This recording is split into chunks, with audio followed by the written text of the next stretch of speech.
on abrupt variation in the flow of the river Chenab, which has been in the news past week, and we have witnessed this abrupt variation in the flow of river Chenab, particularly from 7th December onwards. Pakistan views these variations with extreme concern and seriousness. They allude to unilateral release of water into Chenab River by India without any prior notification or data. Information sharing with Pakistan has also been none. Our Indus Water Commission has written letter to his Indian Indus Water Commissioner has written letter to his Indian counterpart seeking clarification on the matters in accordance with the procedures enshrined in the Indus Water Treaty. Any manipulation of river flow by India, especially at a critical time of our agricultural cycle, directly threatens the lives and livelihoods as well as food and economic security of our citizens.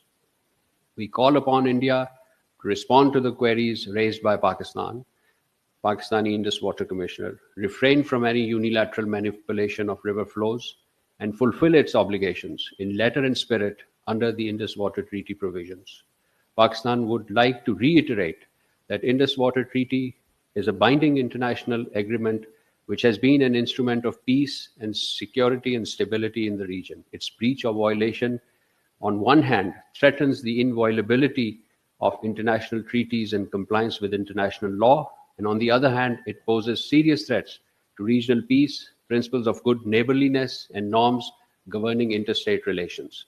The international community must take notice of India's continued disregard of a bilateral treaty and counsel India to act responsibly in accordance with international law and established norms as well as its own obligations.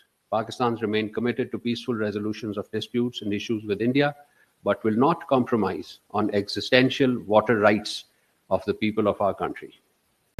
Since you spoke about the Indus Water Treaty and the letter being written, is Pakistan planning to invoke Article 9 of the Indus Water Treaty that calls for a multi-layered or multi-tiered dispute resolution mechanism?